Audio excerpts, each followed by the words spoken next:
On to our third speaker. Our third speaker has more than a decade of experience in robotics, automation, and software development. He also serves as a resource speaker for robotics and microcontroller subjects in various universities in the Philippines. After finishing his BS Electronics and Communications Engineering at Cavite State University and passing the licensure examination, he started his career as an embedded computing test technician until he became an automations engineer and developer.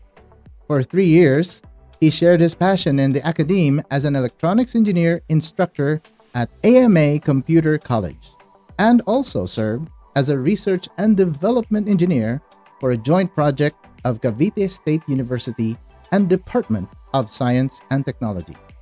He is a member of the Institute of Electronics Engineers of the Philippines and a board member and resource speaker of the Electronics and Robotics Club of the Philippines, or Phil Robotics.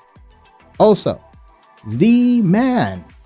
Now, you can imagine how nerve-wracking it is for me to introduce him, but I'm also honored to introduce to you my boss in one of the media companies I'm connected with. He is the president of TriPH Media Broadcasting. So please, let us all welcome Engineer Julius Mallari.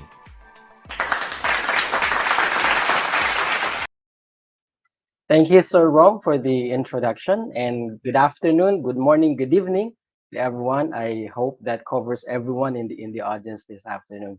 Hello and welcome to this webinar.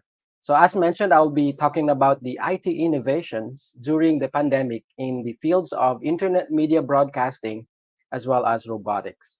And perhaps everyone would agree with me that all of us are already tired with hearing about the negative impacts of the COVID-19 pandemics in our communities, in our economy, and in our lives in general. So this afternoon, we'll not talk about the negative impacts of this COVID-19 pandemic, but we'll talk about the positive impacts of this COVID-19 pandemic. And let me just share my screen there. Okay, now you can see my screen, and this will be the topic for this afternoon.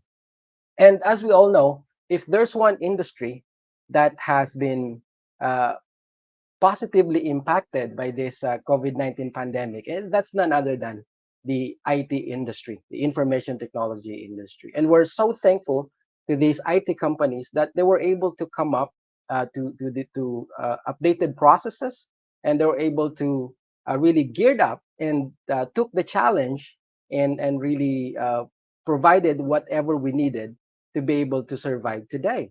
Imagine without the information technologies today during this pandemic that we are homebounded. We cannot go to work. We cannot go to school. What will we do? How can we feed our families? It will be very hard. So that's why we are very thankful for these IT companies that they took the responsibility and they really stepped up to provide us all the things and the platforms, the technology that we need to be able to work from home, to study from home, and do everything from home and still survive during this pandemic. And if there's one company that has been positively affected by this pandemic, is none other than this guy. Perhaps you know this company, Zoom. Yes. So they're just one of those companies that have been positively um, impacted. How can we say so? Well, Zoom has been there since 2011. It was founded in 2011, and then in 2012, that was the year when they launched their first application, the streaming application or this video conferencing application. And they started really good. In just a year after, in 2013, they had 1 million users. But what happened in 2020? Well, guess what? The number of users they had in 2020 is way more than the numbers of users they had from 2013 up to 2019. So that was a great impact and a great positive impact to them. So as you can see here, they had 488 million users, or their application has been downloaded 488 million times just in 2020. And do you want to know how their uh, finances have been affected, look at this graph.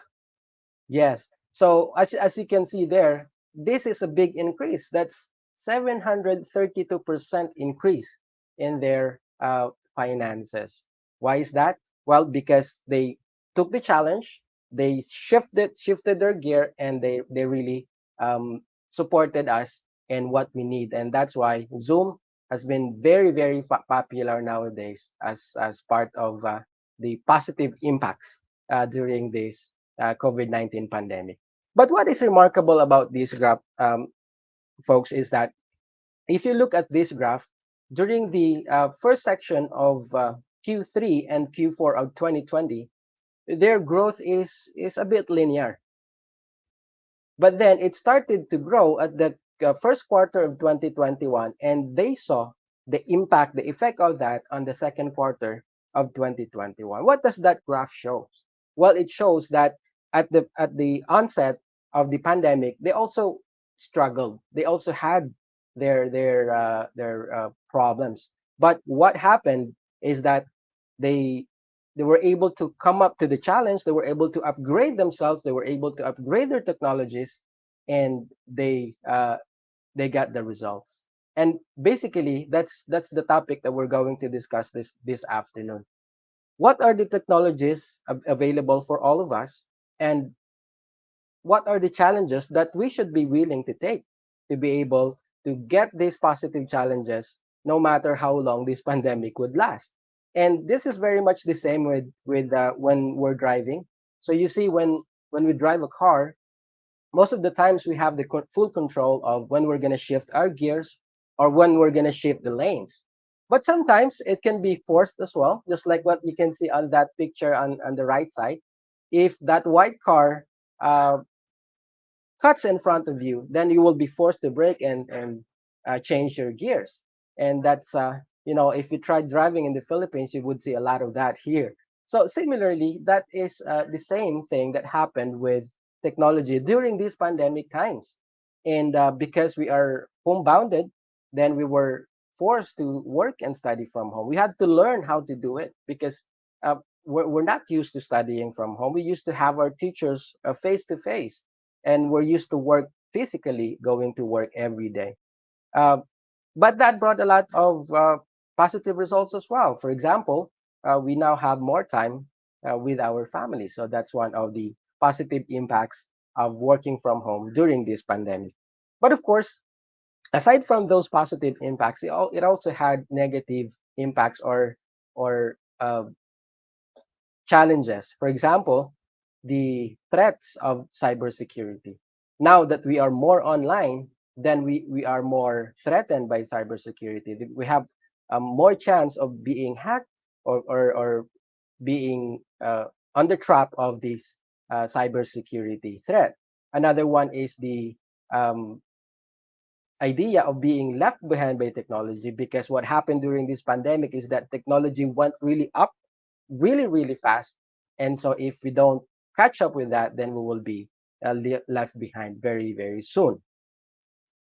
And so that would be the objective of this part of my talk.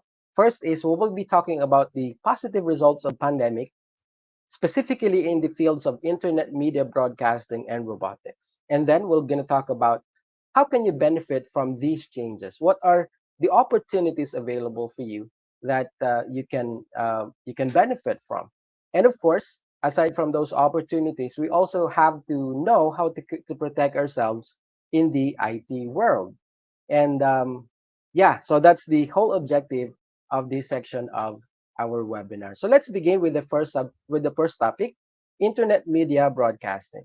Now, when we talk about internet media broadcasting, basically it's divided into these three: the print media, internet media, as well as broadcasting. And when we talk about print media, we'll be talking about these things like the digital news and articles, ebooks, blogs. And then about internet media, we'll be discussing about social networking, online forums, podcasts, and vlogs. And perhaps most of those are familiar to you. And lastly, with broadcasting, it's about internet TV, internet radio, and internet movies. Okay, all the things that you can access at the comfort of your homes as long as you have the internet.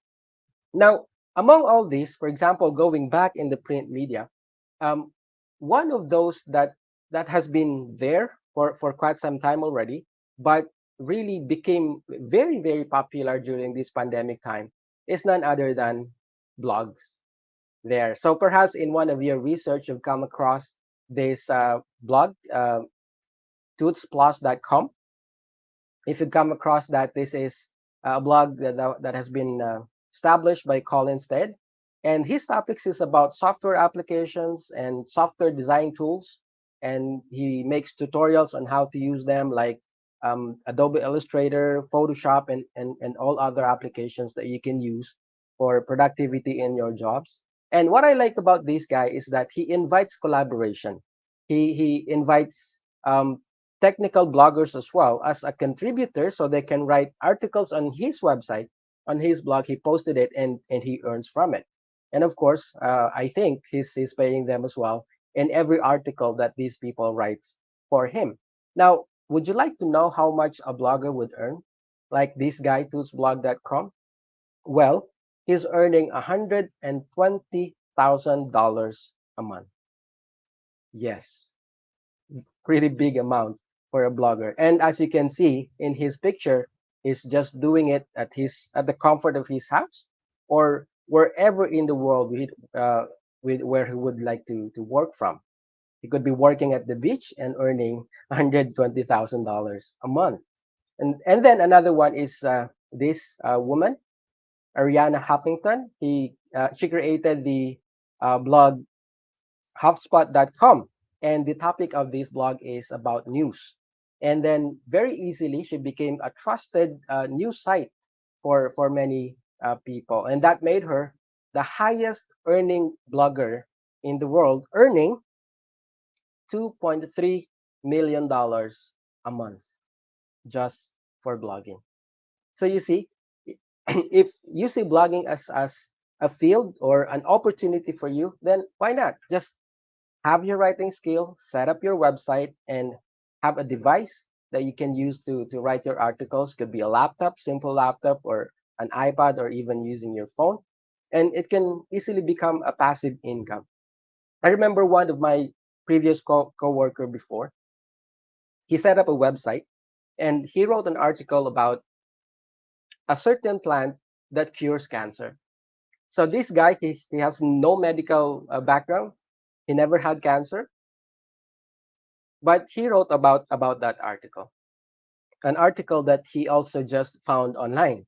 So he wrote about that, and then people got interested, and people started asking questions. And of course, he doesn't know the answer. So what would he do? One of the viewers was a cancer survivor, and she used that plant, and she claims that she was able to that plant was able to cure her. And she was the one answering questions after questions after questions of all the readers.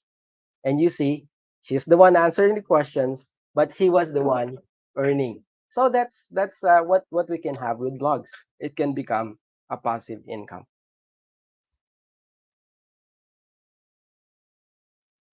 Excuse me. So the next one that we'll talk about is podcast. Okay, so this is under the internet media. And for those of you who are not familiar with podcasts, basically this is just a digital audio file that you can download from the internet. If you're familiar with Spotify, that's one form or platform where of podcasts wherein um, music producers or musicians can record their music, upload it to Spotify, and then people subscribe to it, and there that's how they earn. So that's podcast. And would you like to know how much a podcaster would earn? For example, this guy, Pat Finn, his topic of his podcast is about smart passive income, wherein he talks about different strategies and providing advice to people in building their online business careers. And would you like to know how much he earns from this podcast? There, $1.2 million a year. Another guy is Joe Rogan, and his topic is the Joe Rogan experience, wherein he talks about anything under the sun, all about his experiences, and because of his very wide variety of topics that made him gave him a lot of subscriber, and became the highest earning podcaster in 2021, earning $30 million per year. So, do you think podcast is for you? Then go ahead. That's another opportunity that you can have. Another topic that we'll talk about are vlogs. So this is one of the most common um, field that many people really invested into today, and a lot of people are now on YouTube creating their own blogs. And one of those guys is Daniel Middleton. Daniel is a video gamer, so his blog is about video games, and then while he's playing videos, he makes commentaries like Minecraft online games. And do you know how much he earns in doing that? Simple, $40 million per year. And what I like about vlogs is that you can do it alone, just like Daniel, right? And then while Daniel is doing it alone, another option that you could do, if you don't think you can do it alone, you could also do it as a team, just like these guys. The Dude Perfect. Their blogs is about sports, wherein they show some tricks, different tricks about sports, or they would play some sports and video it and upload it on YouTube or other platforms. And there, very easily, they earn $50 million per year. And our winner for the highest earner vlogger in 2021 is none other than this 10-year-old kid. Yes, you heard it right. 10-year-old kid. His name is his blog is Ryan's World. It's about toys and playing, as what kids would normally do. And do you know how much this kid earns? 10 years old, $80 million per year just for his blog. So as you can see, so there's really a lot of opportunities available for us. Another one is, of course, the broadcasting using the internet radio or internet TV, just like these radios available here. So you could have um, newscast that is broadcasted via internet, or you could just play music just like an FM radio would, or you could have an internet TV, just like what TriPH Media is doing, could broadcast it live and talk about anything that interests you or that would interest your audience. So you see, these are the available technology, the advancement of information technology, and these are the opportunities available for each and every one of us. Now, while there are a lot of opportunities that has been given by the information technology industry, well, of course, it also comes with danger. So now the question is, how can we protect ourselves from the danger in this IT world? Well, one of those rule of thumb is be careful what you click for. It's grammatically incorrect. It should be careful what you click on. But I just like the rhyme. Yeah, be careful what you click for. Now, why is this important? Well, that's because many of the hackers, the way to get information from you or to hack you or to get access to your device is that they would send links or they would send emails with attachment to you, and once you click on that, then you will be trapped already. They would be able to gain access to your device, so they'll be able to get information. So what will be our thinking whenever we are online? When in doubt, don't click. So when someone, a person whom you do not know, sends you email with link or with attachments, you don't know that guy, first time, don't click it. So rule of thumb, very easily. Another one, always check the URL. Now, why is it important that we should always be aware and always check our URL? I'll show you one. For example, this is a very normal banking website here in the Philippines. The URL is personal.metrobankdirect.com. That's the URL. Now, why should we always look at the URL? If you look at this next slide, would you be able to tell the difference among these two? Aside from the other one is more blurry than the other one. Physically, they look the same, pretty much the same. But if you look at the URL of this one, the original personal.metrobankdirect.com, the other one is not metrobankdirect.com there. And if you put anything, if you type anything, your username, your password in there, hackers will be able to get everything that you type in there. Now, while this is pretty much obvious, as long as you always check your URL, this is more scary, the other one. If you look at this, going back, the URL says personal.metrobankdirect.com. Remember that. Now look at this one. The URL says personal dash metrobank.redirectme.net. That is a different URL. That is not the URL of the bank, and that is a fake website pretending to be the real bank website. And you wouldn't be able to tell the difference by just looking at the picture or the looks of it. You really have to check the URL every time to be able to protect yourselves online. So again, what is the rule of thumb when we are online? Number one, be careful what you click on. And secondly, always check the URL. And always remember, our safety is our own responsibility. So always be responsible with whatever you click online and whatever you access online. Always be responsible. Companies nowadays, they have the so-called CERT team. What is a CERT team? Well, perhaps you are all familiar with the emergency response team, wherein when there's a fire, when there's earthquake, this group of team are trained to handle those situation, fire or earthquake.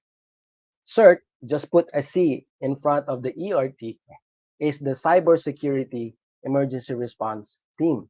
So they are the ones who would take care if one of those people in the company are hacked. Because what hackers need is just one person in the company that's connected to the network. And once that guy is hacked, then they can have access to the whole company as well.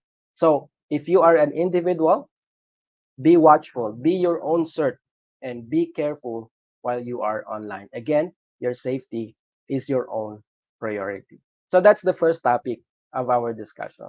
Now let's talk about the second topic, which is robotics.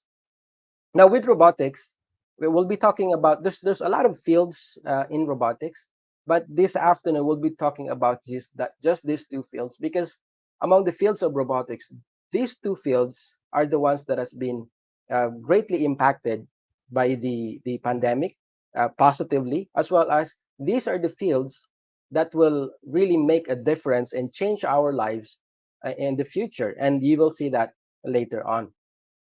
And when we talk about Industry 4.0, we're actually talking about industrial automation, talking about Internet of Things, we're talking about microcontrollers, wireless communication.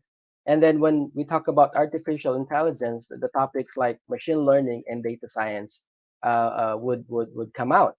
Now, perhaps for some of you, just reading about these words might sound like it's not English anymore. It would sound like I'm not speaking in English or I'm speaking in another alien language already. It could be overwhelming for some.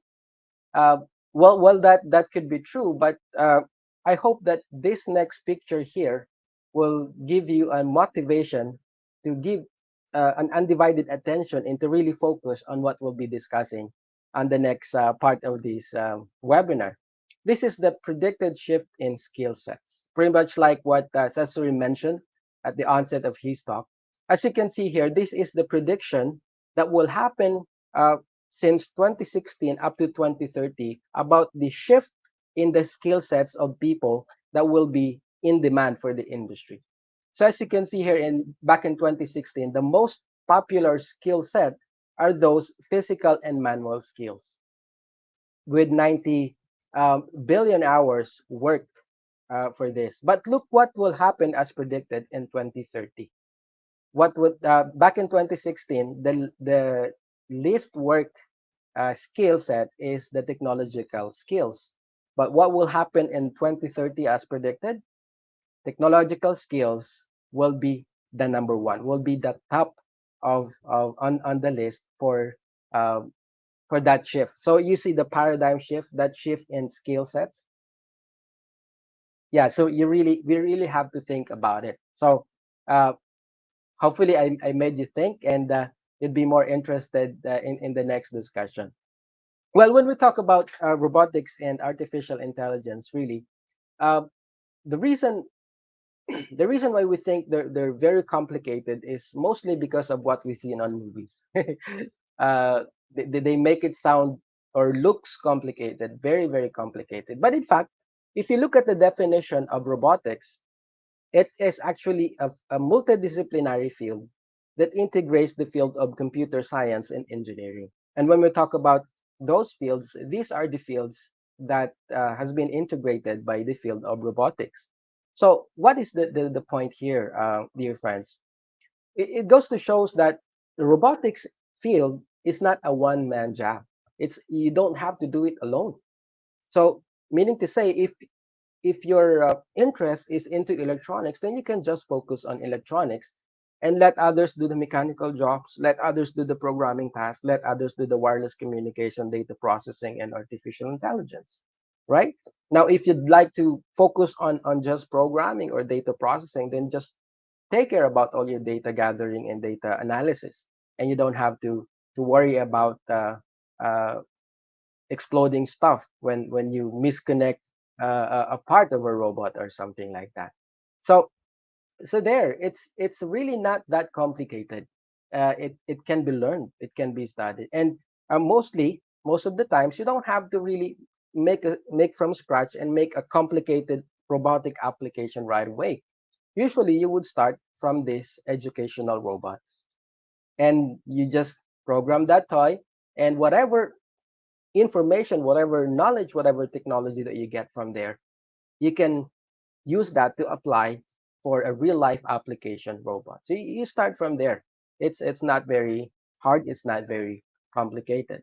And once you get that, then you would be able to make these real life application robots like this vacuum robot and the toy robot, or the companion robot, as you can see on the picture. So you see, that's the role of robotics in the industry, to be able to help people. So instead of you doing manual vacuum of your carpet, you just turn on this vacuum robot and it will do all the jobs for you. And what you can see on this companion robot on the right, some people would buy toys for their kids as their companion, instead of making another baby, so that their baby will have another companion. They find it cheaper to to do that. Another application or field of or type of robots is the aerial robots, or what we call the drones. And this one can be used for aerial videography and photography, but it could also be used in a serious fields like aerial mapping or disaster damage assessment, scientific research, or even search and rescue operation, as you can see on the picture. Another fields of robotics that you might be interested into, or you might need to know, is the underwater robots. Wherein, as you can see on the picture, it could start from a play or from a toy, or you could start playing with it, but you could also get really serious with it, used in scientific exploration and research, in preservation of underwater ecosystem, as well as search and rescue. This is widely used nowadays underwater. And of course, um, another field of robotics is these entertainment robots, wherein you make robots just for fun and just for play. This one is a more serious field of robotics, which is the military robots, wherein they design robots to detonate bombs. I mean, to yeah. So instead of putting a person to cut the wire and not to explode the bomb, a robot is being used with that, so less damage is done to the humans. And another more serious field of robotics is the medical robots. As you can see there on the picture on the left, robotic arms are used to do delicate operation, so it will be more precise and less cuts on the patients, so less blood loss will happen, as well as faster recovery for the patient. So that's one of the applications of robots and benefits of having these robots nowadays. Another one, of course, as you can see in the middle on the right of the picture, is the exoskeletal robots, wherein robotic arms and robotic legs are made for the patients. And this is what I really like about this field of robotics, because it changes people's lives, right? So imagine if you lost your leg, it will be hard to move, and it will affect your confidence. It will affect your emotion. But if you put something in there like that robotic leg, then you would be able to change a person's life. And one of the fields of robotics that has been greatly affected and impacted by what we've discussed a while ago, the Industry 4.0 and the artificial intelligence, are these two, the industrial robots. And this picture on the left is a car manufacturing industry, and this picture on the right is a robot that's used in warehouse of Amazon. And I have a video that I'd like to share with you here on how these Amazon robots works. We can ask the help of Sir Rom to play that video. Meet Amazon's newest holiday workers, the Kiva robots.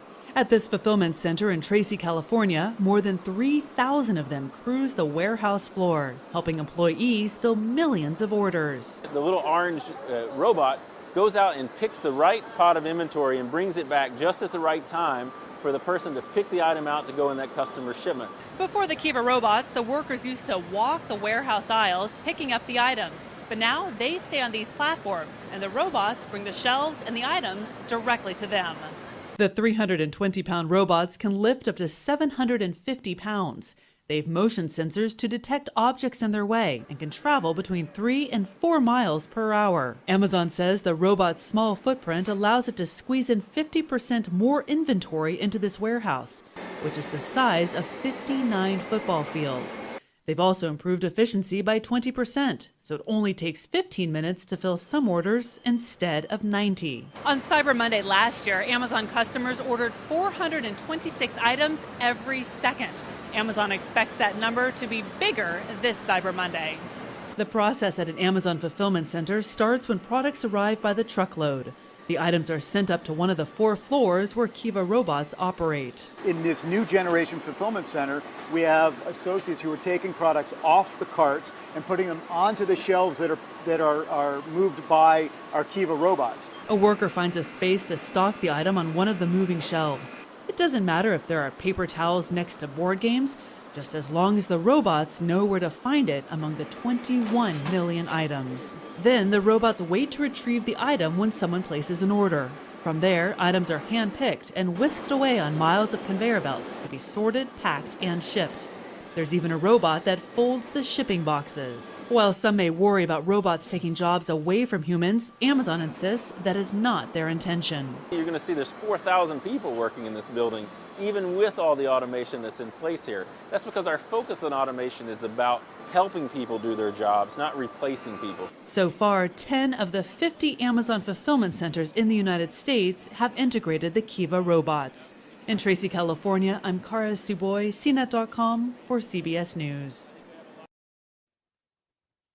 Great. So thank you very much. So did you enjoy that video? Well, that just shows how what will happen or what is already happening today, and that will be normal in the future. So this is the industry 4.0 that I was mentioning a while ago. So we started with 1.0, 2.0, and we are currently at the middle of 3.0 and 4.0. We're in the 3.0.